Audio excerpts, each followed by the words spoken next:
गोपीचंद पडळकर हे महाराष्ट्रात असं नेतृत्व आहे की ज्यांना व्यक्तिमत्व चांगलं आहे, ते पण असायला लागतं, सिनेमात वगैरे काम करतात. त्यांना वक्तृत्व चांगलं आहे, माणसाला आपल्याला जे म्हणायचं ते नीट मांडता आलं पाहिजे. त्यांच्यामध्ये धडाडी आहे, हो म्हणण्याचं पण धाडस आहे आणि नाही म्हणण्याचं पण धाडस आहे.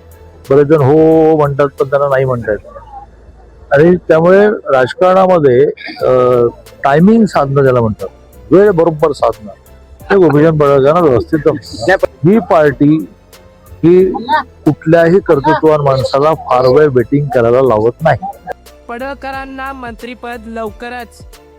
सांगली जिल्ह्याचे ज्येष्ठ नेते पालकमंत्री चंद्रकांत दादा पाटील यांचे थेट संकेत. नमस्कार मित्रांनो, महाराष्ट्राच्या राजकारणात आज एक अत्यंत महत्त्वाचा आणि ऐतिहासिक क्षण समोर आलेला आहे. भाजपचे ज्येष्ठ नेते आणि मंत्री चंद्रकांत दादा पाटील यांनी नुकतेच एक असं वक्तव्य केलं आहे जे संपूर्ण महाराष्ट्राच्या राजकीय वर्तुळात वादळासारखं पसरलं आहे. त्यांनी थेट संकेत दिलेले आहेत की आमदार गोपीचंद पडळकर यांना लवकरच मंत्रिपद मिळणार आहे. लाल दिव्याची गाडी लवकरच तुम्हाला दिसेल. हे ऐकताच पडळकर समर्थकांमध्ये, धनगर समाजात आणि संपूर्ण महाराष्ट्रात उत्साहाची लाट पसरली आहे. मित्रांनो, आजच्या या व्हिडिओमध्ये आपण एक गोष्ट अगदी स्पष्टपणे पाहणार आहोत. आमदार गोपीचंद पडळकर साहेबांना मंत्रिपद मिळणारच, आणि ते का मिळणार, कसं मिळणार आणि मंत्रिपद नेमकं कोण देणार, याचा सखोल विश्लेषण आपण आजच्या या व्हिडिओद्वारे पाहणार आहोत. तर मित्रांनो, व्हिडिओ शेवटपर्यंत पहा. आणि जर तुम्हाला वाटत असेल की आमदार गोपीचंद पडळकर साहेबांना मंत्रिपद लवकरच मिळायला हवं, तर कमेंटमध्ये 007 लिहायला विसरू नका. मित्रांनो, आधी आपण समजून घेऊया की चंद्रकांत दादा पाटील यांनी नक्की काय वक्तव्य केलेलं आहे, ज्याने संपूर्ण महाराष्ट्र आणि विरोधक सुद्धा हादरून गेलेले आहेत. सांगली जिल्ह्याचे पालकमंत्री चंद्रकांत दादा पाटील यांनी स्पष्टपणे 3 महत्त्वाच्या गोष्टी मांडलेल्या आहेत. त्यांनी काही गोष्टी सांगितल्या आहेत. पहिली गोष्ट म्हणजे भाजप हा असा पक्ष आहे जो चांगल्या नेत्याला जास्त वेळ वाट पाहायला लावत नाही. हे वाक्य अत्यंत महत्त्वाचं आहे मित्रांनो. भाजपने नेहमीच कामाला प्राधान्य दिलं आहे. जो नेता पक्षासाठी झिजतो, जनतेसाठी लढतो, त्याला संधी ही नक्कीच मिळते. आणि आमदार गोपीचंद पडळकर साहेबांनी तेच केलेलं आहे. अहोरात्र काम करणं असो, जनसंपर्क, आंदोलन, ते कधीही थांबले नाहीत. दुसरी गोष्ट, मुद्देसूद मांडणी करणे असो, वेळ साधणे, या सर्व गोष्टी आमदार गोपीचंद पडळकर साहेबांना जमतात, असं मित्रांनो सांगली जिल्ह्याचे पालकमंत्री चंद्रकांत दादा पाटील यांनी स्पष्टपणे संकेत दिलेले आहेत. जेव्हा एखाद्याची अशी तारीफ होते तेव्हा ते केवळ शब्द नसतात, ती एक प्रकारची अधिकृत मोहर असते. पडळकर साहेबांचं विधानसभेतलं काम, त्यांची भाषणशैली, त्यांची धाडसी मांडणी, हे सगळं चंद्रकांत दादा पाटलांनी पाहिलेलं आहे, अनुभवलेलं आहे, आणि म्हणूनच त्यांनी हे उद्गार काढलेले आहेत. तिसरी गोष्ट म्हणजे लाल दिव्याची गाडी लवकरच तुम्हाला दिसेल. हे वाक्य ऐकलं आणि संपूर्ण महाराष्ट्राने श्वास रोखला. लाल दिव्याची गाडी म्हणजे मंत्रिपद, हे सगळ्यांना माहीत आहे. चंद्रकांत दादा पाटील हे शब्द सहज बोललेले नाही आहेत. यामागे पक्षाच्या वरिष्ठ पातळीवर झालेली चर्चा आहे, विचारमंथन आहे. मित्रांनो, आमदार गोपीचंद पडळकर साहेब एक झुंजार नेता म्हणून ओळखले जातात. आमदार गोपीचंद पडळकर साहेब हे नाव ऐकलं की मनात एकच प्रतिमा येते, एक धगधगती मशाल, एक झुंजार योद्धा, एक जनतेचा आवाज. ते मूळचे सांगली जिल्ह्यातले, पण त्यांचा आवाज संपूर्ण महाराष्ट्रभर घुमतो. धनगर समाजाचे सर्वात मोठे नेते. धनगर समाजासाठी ते केवळ एक आमदार नाहीत, ते एक लढवय्ये म्हणून ओळखले जातात. एक आशेची किरण म्हणून त्यांच्याकडे पाहिलं जातं. या समाजाच्या आरक्षणाचा प्रश्न त्यांनी नेहमीच जीव लावून धरला आहे.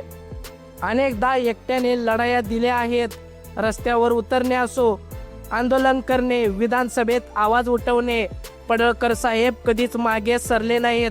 राज्यसभेपासून विधानसभेपर्यंत ते राज्यसभेवर निवडून आले, त्यानंतर थेट विधानसभेत उडी घेतली आणि तिथेही त्यांनी आपली धमाकेदार उपस्थिती नोंदवलेली आहे.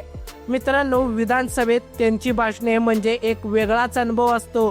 थेट, रोखठोक आणि निर्भीड. म्हणजेच आमदार गोपीचंद पडळकर साहेब, विरोधकांच्या छातीत धडकी भरवणारे व्यक्तिमत्व. काँग्रेस असो, राष्ट्रवादी असो किंवा आणखीन काही विरोधी पक्ष नेते असो, पडळकर साहेबांनी कोणालाच सोडलेलं नाहीये. ते बोलतात तेव्हा शब्दांना धार असते, मुद्द्यांना वजन असतं. त्यांची एक मुलाखत, एक भाषण व्हायरल होतं, त्यात सत्य असतं. ग्रामीण महाराष्ट्राशी नाळ. शहरातल्या AC ऑफिसमध्ये बसून राजकारण करणारे नेते वेगळे असतात आणि थेट शेतकऱ्यांच्या बांधावर जाणारे पडळकर साहेब हे वेगळे आहेत. त्यांची ग्रामीण महाराष्ट्राशी असलेली नाळ हेच त्यांचं खरं सामर्थ्य आहे. मित्रांनो, अशा या लढवय्या नेत्याला मंत्रिपद मिळणार का नाही? मिळणारच. मिळणार म्हणजे मिळणारच. आता मंत्रिपद मिळालं नाही, आतापर्यंत का मिळालं नाही? अशा प्रकारच्या गोष्टी तुमच्या डोक्यामध्ये घुमत असतील. मित्रांनो, आता एक महत्त्वाचा प्रश्न, इतक्या योग्यतेने नेते असताना मंत्रिपद का मिळालं नाही? कारण नंबर 1, मंत्रिमंडळाचा समतोल. महाराष्ट्रात मंत्रिमंडळ बनवताना जातीय आणि प्रादेशिक समतोल पाहावा लागतो. Maratha, OBC, SC, ST, Dhangar प्रत्येक घटकाला प्रतिनिधित्व द्यायचं असतं. या धनगर समाजाचं प्रतिनिधित्व अद्याप पुरेसं नाहीये. हेच पडळकर साहेबांसाठी आता जमेची बाजू बनलंय. कारण नंबर 2, महायुतीचं जागांचं समीकरण. भाजप, शिवसेना आणि राष्ट्रवादी तिन्ही पक्षांमध्ये मंत्रिपदाचं वाटप होतं. या वाटपात जागा मर्यादित असतात. पण आता वेळ बदलली आहे आणि पडळकर साहेबांची वेळ आलेली आहे. कारण नंबर 3, आक्रमक योद्धा म्हणून उपयोग. पडळकर साहेबांसारखा आक्रमक, निर्भय नेता विरोधकांवर तुटून पडतो. हे पक्षाला खूपच उपयुक्त होतं. म्हणून कदाचित काही काळ त्यांना बाहेरचा योद्धा म्हणून ठेवलं गेलं आहे. पण आता पक्षाला वाटतंय की त्यांचं सामर्थ्य मंत्रिमंडळात आलं पाहिजे, म्हणून त्यांना मंत्रिपद मिळणार आहे. कारण नंबर 4, वेळ आलेली नव्हती. राजकारणात वेळ सगळ्यात महत्त्वाची असते आणि आता सांगली जिल्ह्याचे पालकमंत्री चंद्रकांत दादांनी स्वतः सांगितलेलं आहे की ती वेळ आता आलेली आहे. आमचा पक्ष असा आहे की तो चांगल्या व्यक्तीला जास्त वेळ वाट पाहायला लावत नाहीये. आता चंद्रकांत दादांचं वक्तव्य म्हणजे फक्त शब्द नाही आहेत. मित्रांनो, चंद्रकांत दादा पाटील हे महाराष्ट्र म्हणजे सांगली जिल्ह्याचे पालकमंत्री आणि भाजप पक्षाचे ज्येष्ठ नेते म्हणून ओळखले जातात. मंत्रिमंडळातील वजनदार मंत्री आहेत. दिल्लीतील भाजप श्रेष्ठींचे थेट संपर्क असलेले नेते म्हणजे पालकमंत्री चंद्रकांत दादा पाटील. महाराष्ट्रातील सर्वात अनुभवी राजकीय व्यक्तिमत्वांपैकी एक आहेत. असा नेता जेव्हा जाहीरपणे सांगतो की लाल दिव्याची गाडी लवकरच दिसेल, तेव्हा ते रिकाम्या हाताने बोलत नसतात. राजकारणात एक नियम आहे, जेव्हा वरिष्ठ नेते एखाद्याबद्दल असे जाहीर संकेत देतात तेव्हा त्यामागे पक्षांतर्गत निर्णय आधीच झालेले असतात. घोषणा उशिरा होते पण निर्णय आधीच होतो. म्हणजेच मित्रांनो, गोपीचंद पडळकर साहेबांचं मंत्रिपद जवळजवळ निश्चित झालेलं आहे. आता धनगर समाजाचं सामर्थ्य आणि दबाव. मित्रांनो, आता सगळ्यात महत्त्वाचा भाग म्हणजे धनगर समाज हा महाराष्ट्रातील एक बलाढ्य समाज आहे. लाखो मतदार, हजारो गावं आणि पिढ्यानपिढ्याची निष्ठा जेव्हा एकत्र येतो तेव्हा राजकारण बदलतं. पडळकर साहेब या समाजाचे आत्मसन्मान आहेत. या समाजाच्या आरक्षणाचा प्रश्न वर्षानुवर्ष लटकत ठेवला गेला, पण पडळकर साहेबांनी हा प्रश्न कधीही विसरू दिला नाही. माझी भूमिका स्वच्छ आणि स्पष्ट आहे. धनगर समाजाच्या आरक्षणाची अंमलबजावणी झाली पाहिजे. जर पडळकर साहेबांना मंत्रिपद मिळालं नाही तर काय होईल? मित्रांनो, एक सांगतो, धनगर समाज शांत बसणार नाही. त्यांचे कार्यकर्ते गप्प बसणार नाहीत. लाखो समर्थक रस्त्यावर उतरले जातील. धनगर समाजाने आतापर्यंत सोशिलेपणा दाखवला आहे, पण आता त्यांचा संयम संपत आलेला आहे.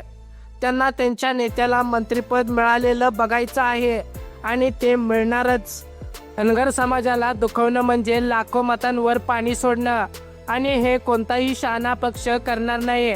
म्हणूनच चंद्रकांत दादा पाटील यांनी थेट संकेत दिलेले आहेत. कारण पक्षाला माहीत आहे पडळकर साहेबांचं मंत्रिपद आता अटळ आहे.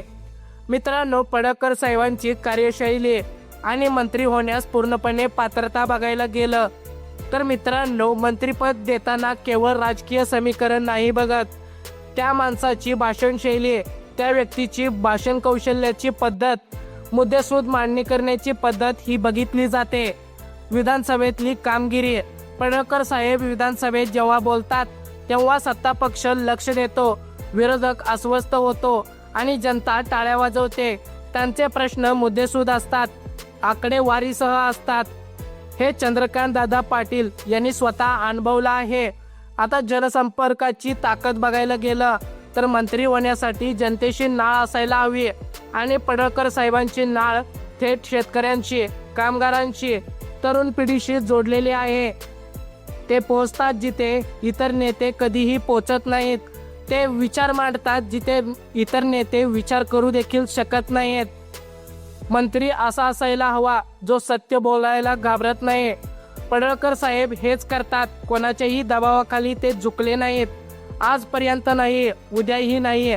मित्रांनो, एक गोष्ट नक्कीच लक्षात येते, अशा नेत्याला मंत्रिपद मिळायला नको का? नक्कीच मिळायला हवं आणि ते मिळणारच. आता विरोधकांचं आव्हान आणि त्यांचं उत्तर बघायला गेलं तर मित्रांनो, काही जण विचारतात पडळकर साहेब मंत्री झाले तर धनगर समाजाच्या आरक्षणाचा प्रश्न सुटेल का? हा प्रश्न विरोधकांकडून येतो आणि त्याचं उत्तर स्पष्ट आहे.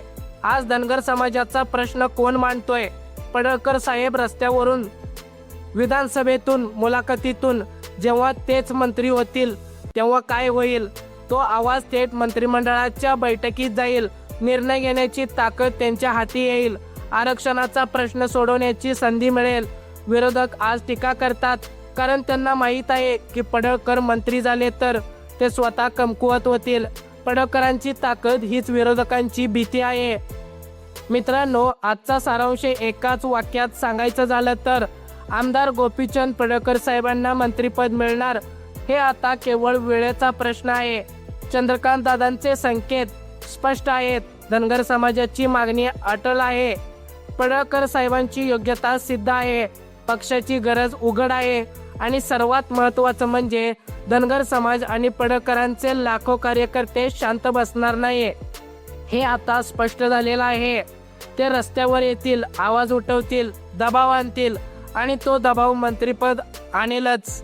लाल दिव्याची गाडी येते मित्रांनो, आमदार गोपीचंद पडळकर साहेबांसाठी, धनगर समाजासाठी, महाराष्ट्रासाठी आणि लाडक्या कार्यकर्त्यांसाठी. तर मित्रांनो, तुम्हाला काय वाटतंय की आमदार गोपीचंद पडळकर साहेबांना मंत्रिपद मिळायला हवं की नाही? तुमचं मत काय आहे कमेंटमध्ये नक्की सांगा आणि कमेंटमध्ये 007 हे टाईप करायला विसरू नका. अशाच माहितीपूर्ण आणि विश्लेषणात्मक व्हिडिओ पाहण्यासाठी आत्ताच आपल्या बोलगड्या मराठी या यूट्यूब चॅनलला सबस्क्राईब करा, जेणेकरून महत्त्वाचे आणि नवनवीन अपडेट तुम्हाला आपल्या चॅनलवरती मुद्देसूद आणि स्पष्टपणे पाहायला मिळतील. जय हिंद, जय महाराष्ट्र.